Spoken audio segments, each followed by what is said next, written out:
সমস্ত সাধুগুরু বৈষ্ণব এবং গীতাপ্রেমী ভক্তদের চরণে প্রণতি জানিয়ে তাদের চরণধুলির আশীর্বাদ নিয়ে শুরু করছি আজকের গীতাপাঠ। ওম অশ্ব শ্রীমদ্ভগবদ্গীতা মালা মন্ত্রস্য শ্রী ভগবান বেদব্যাস ঋষির নুষ্টুপ ছন্দ শ্রীকৃষ্ণ পরমাত্মা দেবতা অসচ্চানম্বশতম প্রজ্ঞাবাদাঞ্চ ভাষাসে সর্বধর্মান পরিত্যাজ্য মামেকম শরণম ব্রজ অহং তাম সর্বপাপেভ্য মোক্ষয়িষ্যামি মা শুচ। ওম তৎসৎ ওম তৎসৎ ওম তৎসৎ। ওম নমো ভগবতে বাসুদেবায়। হরে কৃষ্ণ। পঞ্চদশ অধ্যায় পুরুষোত্তম যোগ। শ্লোক ৭। মামৈবাংশ জীবলোকে জীবভূত সনাতন মনঃশস্ত্রাণি ইন্দ্রিয়াণি প্রকৃতিস্থানি কর্ষতি। গীতার গান। যত জীব মোর অংশ নহে সে অপর, সনাতন তার সত্তা জীবলোকে ঘোর। এখানে সে মন আর ইন্দ্রিয় বন্ধনে কর্ষণ করে কত প্রকৃতির স্থানে। অনুবাদ। এই জড়জগতে বদ্ধ জীবসমূহ আমার সনাতন বিভিন্নাংশ। জড়া প্রকৃতির বন্ধনে আবদ্ধ হওয়ার ফলে তারা মন সহ ৬টি ইন্দ্রিয়ের দ্বারা প্রকৃতিরূপ ক্ষেত্রে কঠোর সংগ্রাম করছে। তাৎপর্য। এই শ্লোকটিতে জীবের যথার্থ পরিচয় সম্বন্ধে বর্ণনা করা হচ্ছে। সনাতনভাবে জীব হচ্ছে ভগবানের অতি ক্ষুদ্র বিভিন্নাংশ। এমন নয় যে বদ্ধ অবস্থায় জীব স্বতন্ত্র হয়ে পড়ে এবং মুক্ত অবস্থায় সে ভগবানের সঙ্গে একীভূত হয়ে যায়। সনাতন ভাবেই জীবসত্তা ভগবানের প্রতি ক্ষুদ্রাতি ক্ষুদ্র অংশস্বরূপ। সনাতন কথাটি এখানে স্পষ্টভাবে উল্লেখ করা হয়েছে। বৈদিক বর্ণনা অনুসারে ভগবান নিজেকে অনন্তরূপে প্রকাশ করেন, যার মুখ্য প্রকাশকে বলা হয় বিষ্ণু তত্ত্ব এবং গৌণ প্রকাশকে বলা হয় জীবসত্তা। পক্ষান্তরে বলা যায় যে বিষ্ণু তত্ত্ব হচ্ছে ভগবানের সাংখ্য প্রকাশ এবং জীবসত্তা হচ্ছে বিভিন্নাংশ প্রকাশ। তার সাংখ্য প্রকাশে তিনি রামচন্দ্র, নৃসিংহদেব বিষ্ণুমূর্তি এবং বিভিন্ন বৈকুণ্ঠ লোকের অধীশ্বর আদি নারায়ণ রূপে প্রকাশিত হন। বিভিন্নাংশ প্রকাশ জীবসমূহ ভগবানের নিত্যদাস। পরম পুরুষোত্তম ভগবানের সাংখ্য প্রকাশ সমূহের স্বতন্ত্র স্বরূপগুলি নিত্য বর্তমান। তেমনি বিভিন্নাংশ জীবদেরও স্বতন্ত্র পরিচয় রয়েছে। ভগবানের ক্ষুদ্রাতি ক্ষুদ্র অংশ হবার ফলে ভগবানের গুণাবলীর অনুসদৃশ অংশ জীবদের মধ্যেও রয়েছে, যার মধ্যে স্বাতন্ত্র্য হচ্ছে একটি। স্বতন্ত্র আত্মারূপে প্রতিটি জীবেরই ব্যক্তিগত স্বাতন্ত্র্য ও ক্ষুদ্র স্বাধীনতা রয়েছে। সেই ক্ষুদ্র স্বাধীনতার অপব্যবহার করার ফলে জীবাত্মা বদ্ধ হয়ে পড়ে এবং স্বাধীনতার যথাযথ সদ্ব্যবহার করলে সে সর্বদা মুক্ত থাকে। উভয় ক্ষেত্রেই সে পরমেশ্বর ভগবানের মতো গুণগতভাবে নিত্য। মুক্ত অবস্থায় সে জড়জগতের পরিবেশ থেকে মুক্ত এবং সর্বদাই পরমেশ্বর ভগবানের অপ্রাকৃত সেবায় যুক্ত। বদ্ধ অবস্থায় সে জড়া প্রকৃতির গুণের দ্বারা প্রভাবিত থাকে এবং অপ্রাকৃত ভগবৎ সেবার কথা সে ভুলে যায়।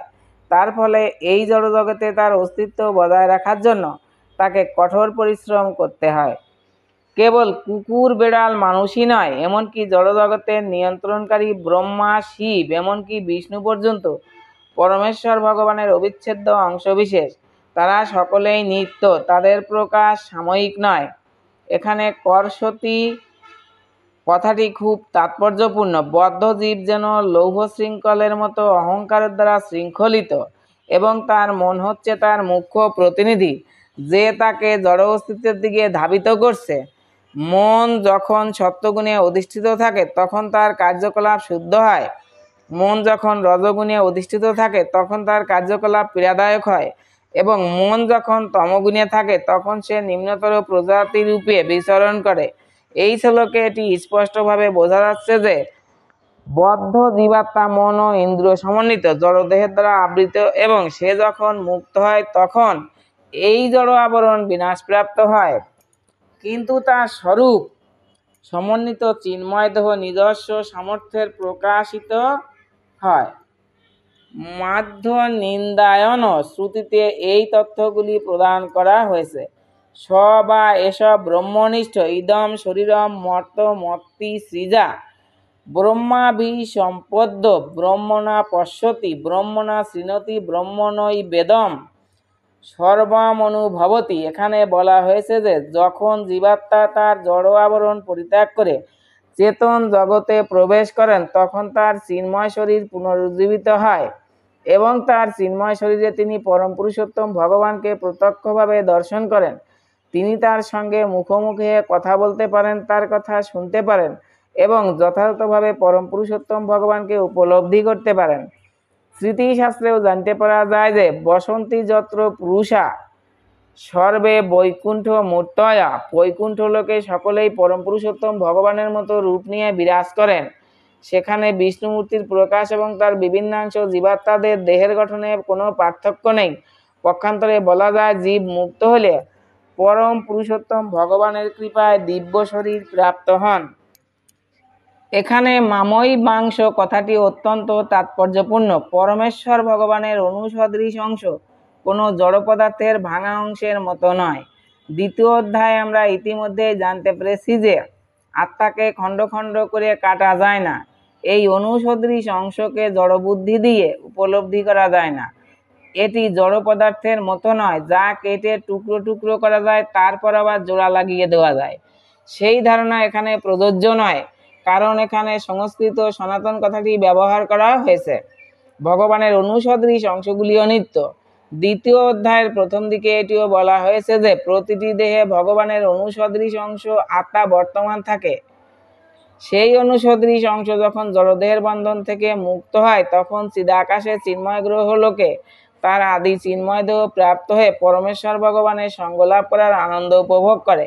এখানে অবশ্য এটি বোঝা যাচ্ছে যে পরমেশ্বর ভগবানের অনুসদৃশ অংশ হওয়ার ফলে জীব গুণগতভাবে ভগবানের সঙ্গে এক, যেমন সোনার একটি কণাও সোনা। শ্লোক ৮। শরীরম যদ বাপ্নোতি যৎ চাপুৎক্রামতি ঈশ্বর গৃহীত্যৈতানি সংজাতি বায়ুর্গন্ধা নিবাসয়াত। গীতার গান। বারবার কত দেহ সেজে প্রাপ্ত হয়, এক দেহ ছাড়ে আর অন্য প্রবেশ হয়। বায়ুগন্ধ যথা যায় স্থান স্থানান্তরে, কর্মফল সূক্ষ্ম সেই দেহ দেহান্তরে। অনুবাদ। বায়ু যেমন ফুলের গন্ধ নিয়ে অন্যত্র গমন করে, তেমনি এই জড়জগতে দেহের ঈশ্বর জীব এক শরীর থেকে অন্য শরীরে তার জীবনের বিভিন্ন ধারণাগুলি নিয়ে যায়। তাৎপর্য। এখানে জীবকে ঈশ্বর বা তার দেহের নিয়ন্তা বলে বর্ণনা করা হয়েছে।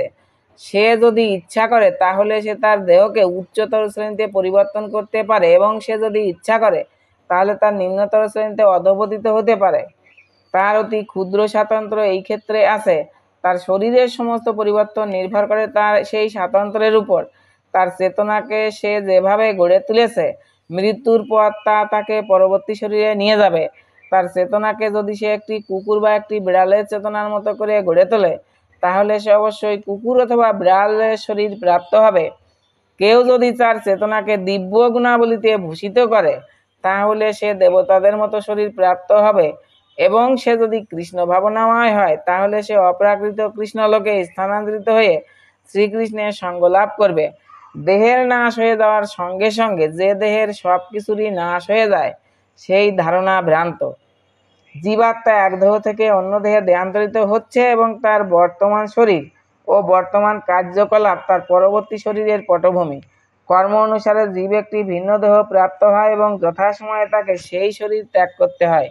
এখানে বলা হয়েছে যে সূক্ষ্ম শরীর যা পরবর্তী শরীরের ধারণা বহন করে তা পরবর্তী জীবনে অন্য একটি শরীরে বিকশিত হয়। এক দেহ থেকে অন্য দেহে দেহান্তরিত হবার এই পন্থা এবং দেহের সংগ্রামকে বলা হয় করসতি বা জীবন সংগ্রাম।